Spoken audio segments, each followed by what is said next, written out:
Hello students, YouTube channel learn with Sandisha में आप सभी का स्वागत है।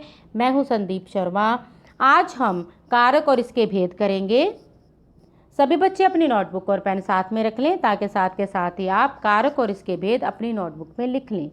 शुरू करने से पहले मेरी आप सभी बच्चों से एक रिक्वेस्ट है कि आप इस वीडियो लेक्चर को ज़्यादा से ज़्यादा अपने क्लासमेट्स के साथ शेयर करें ताकि सभी बच्चे समय पर अपना कार्य पूरा कर सकें। तो चलिए शुरू करते हैं। कारक और इसके भेद।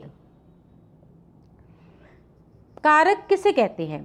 संज्ञा अथवा सर्वनाम शब्दों के जिस रूप से उनका संबंध क्रिया तथा दूसरे शब्दों से जाना जाता है उसे कारक कहते हैं। एक बार फिर से देखिए परिभाषा। संज्ञा अथवा सर्वनाम शब्दों के जिस रूप से उनका संबंध क्रिया तथा दूसरे शब्दों से जाना जाता है उसे कारक कहते हैं। जैसे यह लेखक का नौकर है। इस वाक्य में लेखक संज्ञा शब्द है और नौकर भी संज्ञा शब्द है। इन दोनों में संबंध है कि लेखक का नौकर, नौकर जो है वो किसका है? लेखक का। इसी तरह अगला उदाहरण है, यह मेरा नौकर है। इस वाक्य में मेरा जो है वो है सर्वनाम और नौकर संज्ञा है। सर्वनाम का संज्ञा के साथ संबंध है। इसी तरह कारकीय संबंध को प्रकट करने वाले चिन्हों को कारक चिन्ह कहते हैं। जैसे ने, में, से, को, का, ये सारे क्या है? कारकीय चिन्ह। जो कारकीय संबंध को प्रकट करते हैं उन्हें कारक चिन्ह कहते हैं। चलिए आगे हम अब इसके भेद करते हैं। पहला है कर्ता कारक। देखिए, संज्ञा या सर्वनाम के जिस रूप से क्रिया के करने वाले का पता चलता है उसे कर्ता कारक कहते हैं। एक बार फिर से देखिए, संज्ञा या सर्वनाम के जिस रूप से क्रिया के करने वाले का पता चलता है, कार्य किसने किया है इसके बारे में हमें पता चलता है, उसे हम कर्ता कारक कहते हैं। जैसे ठग ने झगड़ा किया, तो इस वाक्य में देखिए झगड़ने की क्रिया किसके द्वारा की गई है? ठग के द्वारा की गई है। तो कर्ता कौन हुआ फिर इसमें? ठग। इसी तरह अगला वाक्य है, राजा सुन रहा था।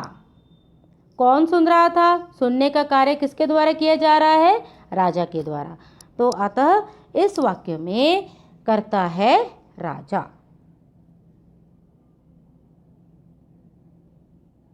अगला है कर्म कारक। परिभाषा देखिए इसकी। संज्ञा या सर्वनाम के जिस रूप पर क्रिया का फल पड़ता है उसे कर्म कारक कहते हैं। एक बार फिर से देखिए, संज्ञा या सर्वनाम के जिस रूप पर क्रिया का फल पड़ता है उसे कर्म कारक कहते हैं। जैसे लोगों ने घोड़े को रोक लिया, तो देखिए इस वाक्य में क्रिया क्या है? रोकना। रोक लिया, कार्य क्या हुआ? रोकने का हुआ। और किसने किया? कर्ता है लोग, लोगों ने किया। और क्रिया का फल किसे रोका? घोड़े को। इसीलिए घोड़े को जो है वह कर्म कारक है। अगला है करण कारक। करण कारक की परिभाषा देखिए, संज्ञा या सर्वनाम के जिस रूप से क्रिया के साधन का बोध हो उसे करण कारक कहते हैं। क्रिया का साधन मतलब इसका ये है कि जो कार्य हुआ है वो किसके द्वारा किया गया है, कौन से साधन के द्वारा वो कार्य पूरा हुआ है। जैसे राजा ने कलम से लिखा। राजा ने किससे लिखा? कलम से। तो इसमें करण कारक है कलम से। करता है राजा। कर्ता वो होता है जो कार्य करता है। किसने लिखा? राजा ने। राजा करता है। क्रिया क्या हुई है? लिखने की हुई है। और किसके द्वारा लिखा? कौन से साधन के साथ लिखा? कलम से लिखा। इसीलिए कलम से जो है वो है करण कारक। अगला भेद है संप्रदान कारक। इसकी परिभाषा देखिए, जिसे कुछ दिया जाए या जिसके लिए कुछ किया जाए, ऐसा बोध कराने वाले संज्ञा या सर्वनाम के रूपों को संप्रदान कारक कहते हैं। एक बार फिर से देखिए इसकी परिभाषा। जिसे कुछ दिया जाए या जिसके लिए कुछ किया जाए, ऐसा बोध कराने वाले संज्ञा या सर्वनाम के रूपों को संप्रदान कारक कहते हैं। जैसे उसने राजा को दवात दी, नौकर राजा के लिए दवात लाया। इन वाक्यों में राजा को तथा राजा के लिए संप्रदान कारक है, क्योंकि देने और लाने क्रियाओं का कार्य इनके लिए हुआ है। उसने राजा को दवात दी, इस वाक्य में राजा को दवात किसे दी, किसे कुछ दिया, राजा को, तो संप्रदान कारक है राजा को। इसी तरह अगले वाक्य में नौकर राजा के लिए दवात लाया। नौकर क्या लेकर आया, दवात, जिसके लिए कुछ किया जाए। नौकर ने कार्य किया है दवात लाने का, और वो किसके लिए किया है, राजा के लिए, तो इसमें राजा के लिए संप्रदान कारक है। अगला है अपादान कारक। इसकी परिभाषा देखिए, संज्ञा या सर्वनाम के जिस रूप से अलग होना पाया जाए वह अपादान कारक कहलाता है। एक बार फिर से देखिए, संज्ञा या सर्वनाम के जिस रूप से अलग होना पाया जाए उसे अपादान कारक कहते हैं। जैसे झरनों से पानी गिर रहा था, इस वाक्य में झरनों से पानी के अलग होने का बोध हो रहा है। पानी कहाँ से गिर रहा है, झरनों से, तो झरनों से पानी क्या हो रहा है, अलग हो रहा है, तो इसीलिए झरनों से जो है वो क्या है, अपादान कारक है। अपादान कारक में संज्ञा या सर्वनाम के जिस रूप से अलग होने का ज्ञान होता है उसे हम अपादान कारक कहते हैं। इसके बाद है संबंध कारक। संज्ञा या सर्वनाम के जिस रूप से उसका संबंध किसी दूसरे शब्द के साथ प्रकट हो उसे संबंध कारक कहते हैं। एक बार फिर से देखिए, संज्ञा या सर्वनाम के जिस रूप से उसका संबंध किसी दूसरे शब्द के साथ प्रकट हो उसे संबंध कारक कहते हैं। जैसे रेणुका का मेला रेणुका झील के किनारे आयोजित किया जाता है, जहाँ आयोजित होता है। तो देखिए, इसमें रेणुका का मेला, रेणुका झील के किनारे, इसमें रेणुका के मेले का संबंध रेणुका झील के किनारे के साथ है। रेणुका का मेला कहाँ लगता है, रेणुका झील के किनारे। इनका आपस में क्या हो गया, संबंध हो गया, तो ये है संबंध कारक। अगला है रेणुका परशुराम की माता का नाम है। तो रेणुका जो है वो क्या है, माता है, किसकी माता है, परशुराम की। रेणुका और परशुराम का आपस में संबंध प्रकट हो रहा है, तो ये क्या हो गया, संबंध कारक। पहले वाक्य में रेणुका का मेले से, झील का किनारे से, तथा दूसरे वाक्य में परशुराम का माता से संबंध प्रकट हो रहा है। देखिए, रेणुका का मेला, रेणुका का मेले से, झील के किनारे, झील का किनारे से संबंध प्रकट हो रहा है, और दूसरे वाक्य में परशुराम की माता, परशुराम का माता से संबंध प्रकट हो रहा है, अतः ये संबंध कारक है। इसके बाद है अधिकरण कारक। इसकी परिभाषा देखिए, संज्ञा या सर्वनाम के जिस रूप से क्रिया के आधार का बोध हो उसे अधिकरण कारक कहते हैं। एक बार फिर से देखिए, संज्ञा या सर्वनाम के जिस रूप से क्रिया के आधार का बोध हो, क्रिया का आधार क्या है, काम कहाँ पर हुआ है, ठीक है, क्रिया का मतलब होता है कार्य, कार्य कहाँ पर हुआ है उसका बोध हो उसे अधिकरण कारक कहते हैं। जैसे हमने कमरे में सामान रख दिया, कार्य क्या हुआ है, सामान रखने का, रखने का हुआ है। क्या रखा है हमने, सामान, और कर्ता कौन है, हम, हमने रखा है, कहाँ रखा है, कमरे में। तो जो कमरे में है इससे हमें बोध हो रहा है कि क्रिया का आधार जो है वो कमरों में है, इसीलिए ये है अधिकरण कारक। इसके बाद है बंदर वृक्षों पर कूदते नजर आ रहे थे। इसमें बंदर जो हैं वो करता है, वो बंदर क्या कार्य करते हैं, कूदते हैं, कहाँ पर कूदते हैं? वृक्षों पर। ठीक है, तो वृक्षों पर जो है वो क्या है? अधिकरण कारक। एक बार फिर से देखिए, हमने कमरों में सामान रख दिया, बंदर वृक्षों पर कूदते नजर आ रहे थे। इन वाक्यों में कमरों में, वृक्षों पर पद उन स्थानों को सूचित कर रहा है जहां क्रिया के आधार का बोध होता है।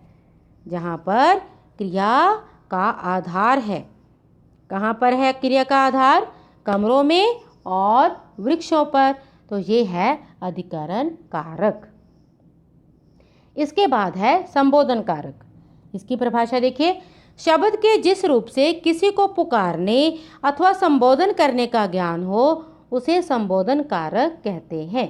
एक बार फिर से देखिए, शब्द के जिस रूप से किसी को पुकारने अथवा संबोधन करने का ज्ञान हो उसे संबोधन कारक कहते हैं। जैसे हे ईश्वर मेरी रक्षा करो, इसमें हम किसे पुकार रहे हैं? ईश्वर को।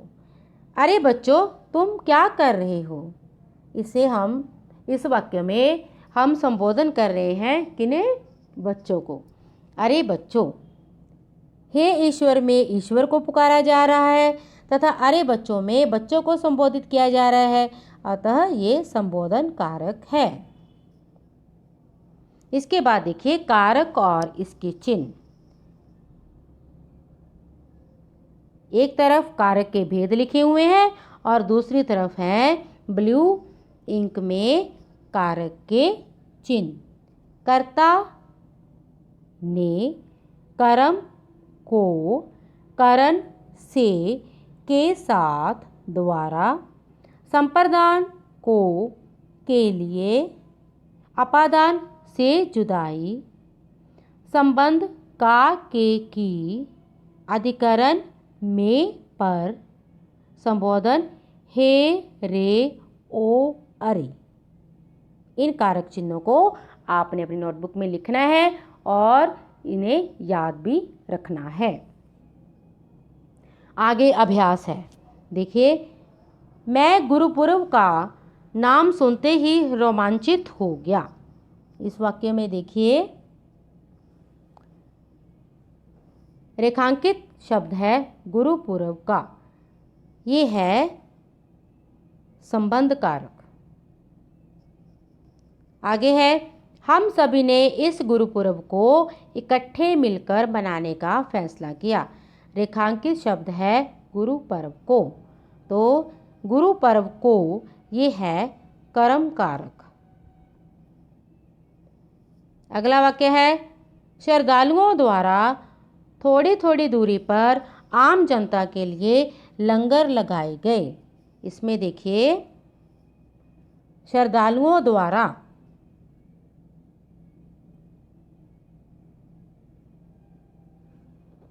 थोड़ी थोड़ी दूरी पर आम जनता के लिए लंगर लगाए गए।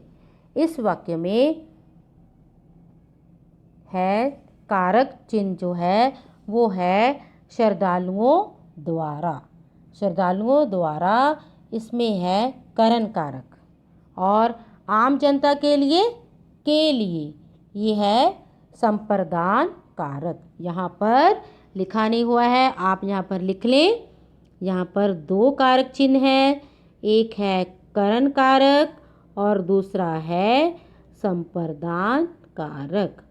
श्रद्धालुओं द्वारा ये है करण कारक और आम जनता के लिए ये है संप्रदान कारक। इसी तरह आगे है, नगर कीर्तन विभिन्न स्थानों से होता हुआ गुरुद्वारा साहब में जाकर संपन्न हुआ। इसमें देखिए रेखांकित शब्द है गुरुद्वारा साहिब में, तो ये है अधिकरण कारक। वाक्य है, घर के सदस्य अखबार पढ़ने के लिए छीना झपटी भी करते हैं। इसमें देखिए पढ़ने के लिए जो है वो है संप्रदान कारक। यदि आप अपनी कक्षा में प्रथम आ जाओ तो रिपोर्टर आपके घर फोटो लेने आते हैं। इस वाक्य में रेखांकित शब्द है कक्षा में आपके, ये है अधिकरण कारक। इसी तरह आगे है, अखबार हॉकरों को रोजगार देता है। इसमें रेखांकित शब्द है हॉकरों को, तो ये है कर्म कारक। आगे है अब समाचार इंटरनेट पर भेजे जा रहे हैं। इसमें रेखांकित शब्द है इंटरनेट पर, इसमें है अधिकरण कारक। इसी तरह आगे है शहीद भगत सिंह ने भी कानपुर में बलवंत नाम से प्रताप अखबार में कुछ समय काम किया था। इसमें देखिए शहीद भगत सिंह ने, ये है कर्ता कारक, और अखबार में जो है उसमें है अधिकरण कारक। इसी तरह आगे है संपादक के सहयोगियों को उप संपादक कहा जाता है। इसमें है रेखांकित शब्द सहयोगियों को, इसमें है कर्म कारक। आगे है वे गांव से बाहर एक छोटे से मंदिर में रहते थे। इसमें रेखांकित शब्द है गांव से और मंदिर में। गांव से में है करण कारक और मंदिर में है अधिकरण कारक। उसके हृदय में हलचल होने लगी। अगला वाक्य है उसके हृदय में हलचल होने लगी। उसके, इसमें है संबंध कारक, और दूसरा रेखांकित शब्द है हृदय में, इसमें है अधिकरण कारक। आगे है उसकी चाल देखकर खड़ग सिंह के हृदय पर सांप लौट गया। खड़ग सिंह के, इसमें है संबंध कारक, हृदय पर अधिकरण कारक। अगला वाक्य है बाबा ने घोड़े को रोक लिया। इसमें रेखांकित शब्द है बाबा ने, और बाबा ने में है कर्ता कारक। आगे है उनके हाथ से लगाम छूट गई। इसमें रेखांकित शब्द है उनके और हाथ से। इसमें उनके में है संबंध कारक, हाथ से में है अपादान कारक। अगला वाक्य है वह धीरे धीरे अस्पताल के फाटक पर पहुंचा। अस्पताल के रेखांकित शब्द है, फाटक पर भी रेखांकित शब्द है। इसमें है अस्पताल में, अस्पताल के, इसमें है संबंध कारक और फाटक पर अधिकरण कारक। वे घोड़े को खोलकर बाहर ले गए। घोड़े को, इसमें है कर्म कारक। अगला वाक्य है भास्कर रेलगाड़ी देखने के लिए प्लेटफार्म के किनारे पर जा पहुंचा। इसमें रेखांकित शब्द है देखने के लिए, इसमें है संप्रदान कारक। आगे है आज हम सभी मेट्रो रेल के द्वारा जाएंगे। इसमें रेखांकित शब्द है मेट्रो रेल के द्वारा, इसमें है करण कारक। अगला वाक्य है प्रतिभा खिड़की वाली सीट पर बैठ गई। सीट पर, रेखांकित शब्द है इसमें सीट पर, इसमें है अधिकरण कारक। आगे है सभी स्वचालित सीढ़ियों के द्वारा भूमिगत प्लेटफार्म पर पहुंच गए। सीढ़ियों के द्वारा रेखांकित शब्द है जिसमें कारक है करण कारक। इसी तरह आगे है गुरुजी ने बच्चों को बड़े प्यार से समझाया। इसमें रेखांकित शब्द है गुरुजी ने, इसमें है कर्ता कारक। इसी तरह आगे है हमने राष्ट्रीय खेलों में भाग लिया। रेखांकित शब्द है राष्ट्रीय खेलों में, इसमें है अधिकरण कारक। हाँ जी बच्चों, ये थे कारक और इसके भेद और कारक से संबंधित अभ्यास के प्रश्न उत्तर। आपने इन्हें अपनी नोटबुक में लिखना है। ऐसे और वीडियो लेक्चर पाने के लिए आप मेरा चैनल सब्सक्राइब करें, वीडियो को लाइक करें और ज़्यादा से ज़्यादा अपने क्लासमेट्स के साथ शेयर करें ताकि सभी बच्चे समय पर अपना कार्य पूरा कर सकें। अगर आप इस वीडियो लेक्चर की PDF चाहते हैं तो आप मेरा चैनल सब्सक्राइब करें, वीडियो को लाइक करें और मेरा टेलीग्राम चैनल ज्वाइन करें जिसका लिंक इस वीडियो लेक्चर के डिस्क्रिप्शन में है। अपना कार्य समय पर करते रहिए। धन्यवाद।